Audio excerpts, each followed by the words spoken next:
Bismillah, Assalamualaikum. Salam jumpa kembali dengan pelajaran PPKN kelas 9 semester 2. Masih tentang bab prinsip persatuan dalam keberagaman dalam bingkai Bhinneka Tunggal Ika. Namun sebelumnya Bapak ingatkan dulu untuk tetap jaga kesehatan dengan terus pakai masker, jaga jarak, sering cuci tangan dengan sabun adalah cara hidup yang sehat untuk kali ini. Baiklah, untuk pembelajaran kali ini kita masih melakukan pembelajaran yang dikaitkan dengan aktivitas kegiatan kalian di rumah dan lingkungan sekitarnya menjadi sumber belajar. Kali ini kita ikuti bagian terakhir dari bab ini. Oke, masih bersama dengan Pak Agus, SMP 1 Arjasari Kabupaten Bandung. Berikut dalam pertemuan terakhir bab ini tentang keberagaman, prinsip persatuan dalam keberagaman dalam bingkai Bhinneka Tunggal Ika, selesaikan dua kegiatan pada bagian terakhir ini. Yang pertama, kalian menceritakan tentang peristiwa konflik atau kerusuhan yang disebabkan adanya unsur SARA yang pernah terjadi di Indonesia, di masyarakat Indonesia. Dan untuk aktivitas kedua, kalian melakukan penilaian sikap atau penilaian diri dengan mengisi format yang telah disediakan terlampir. Baik, kita mulai dari tugas yang pertama.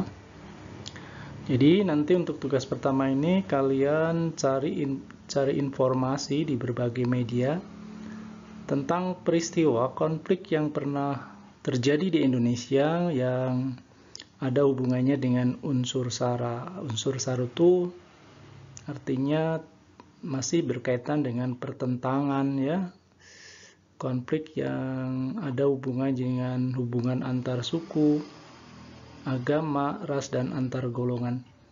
Kemudian nanti kalian buatlah laporan hasil telaahnya. Kalian beri judul konflik di mana itu, konflik apa dan di mana. Nanti judulnya kalian tulis dalam format berikut ini. Seperti ini bentuk formatnya, salah satunya, atau kalian bisa menggunakan format lain yang menurut kalian mudah untuk melakukannya. Jadi setelah judul dan tempatnya di mana, yang pertama pendahuluan. Pendahuluan itu Bapak sudah memberikan contoh, diantaranya diisi bahwa di dalam kehidupan masyarakat kita memang berharap semuanya berjalan dengan rukun, damai, serasi antara satu dan yang lain. Namun dalam kenyataannya terkadang dalam kehidupan masyarakat itu terjadi kesalahpahaman, konflik, dan sebagainya. Ini bisa kalian tulis dalam judul, kemudian kalian tambahkan dengan, untuk kali ini sebagai contoh yang saya tulis adalah tentang konflik di mana. Seperti yang kalian cari konflik tersebut, apakah di daerah mana, di pulau mana, itu kalian cantumkan ini. Kemudian ditambah lagi dengan tambahan sedikit konflik, pengertian konflik itu apa, dan seterusnya. Kemudian yang B adalah kalian coba menuliskan juga faktor-faktor penyebab terjadinya konflik.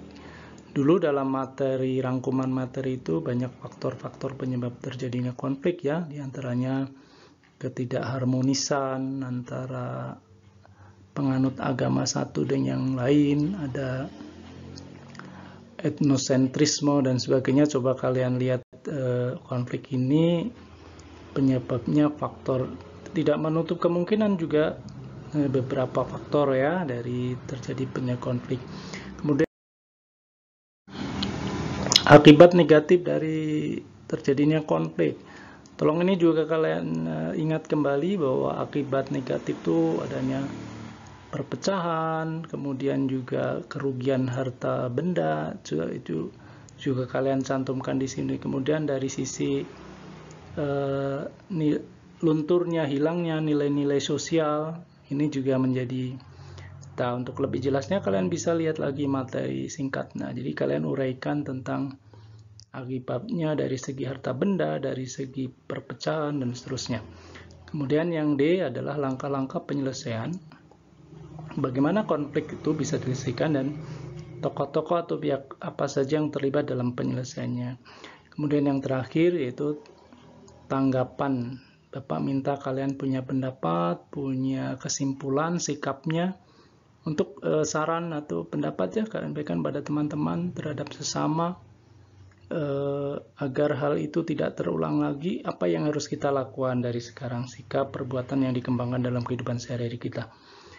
Oke, itu tugas yang pertama. Sedangkan yang tugas yang kedua adalah kalian cukup mudah hanya mengisi penilaian diri tentang sikap ya. Cara pengisi tersedia dengan jujur ya. Formatnya sebagai berikut seperti kalian tulis. Penilaian ini meliputi sikap spiritual dan sikap sosial. Sikap spiritual itu termasuk kebiasaan berdoa, menjalankan ibadah. Itu ada 2 kolom yang kalian nilai. Yang pertama adalah diri sendiri. Yang kolom berikutnya adalah orang tua. Artinya yang kolom pertama adalah kamu yang mengisinya dengan huruf angka skor 1 sampai 4. Angka 1 kalau tidak pernah, 2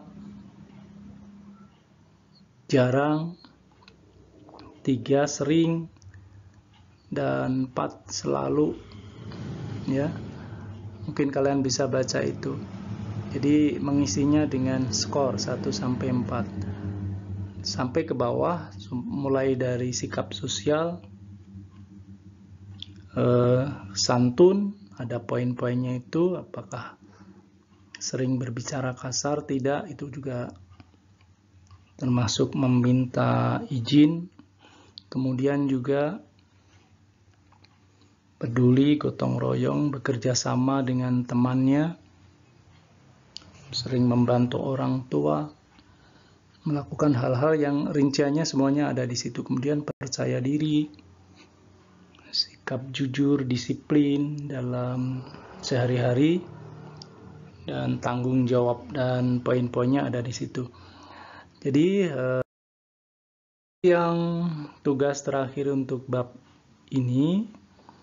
Oke, setelah kalian selesai mengerjakan ini semuanya, Bapak ucapkan selamat karena kalian telah menyelesaikan pada bab ini, yaitu prinsip persatuan dalam keberagaman suku, agama, ras, antar golongan, gender, sosial, budaya, ekonomi dalam bingkai Bhinneka Tunggal Ika.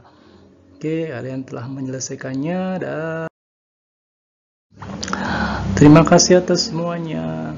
Selamat, Anda benar-benar telah melakukan perbuatan yang baik untuk bekal masa depan ya, dengan cara menyelesaikan tugas-tugas kalian sebagai siswa, dan itu sangat penting bagi kelanjutan kalian dalam mempersiapkan di masa depan. Terima kasih atas perhatian semuanya, dan sampai jumpa lagi pada bab yang lain yang akan segera Bapak sampaikan. Oke, sekian, terima kasih. Assalamualaikum warahmatullahi wabarakatuh.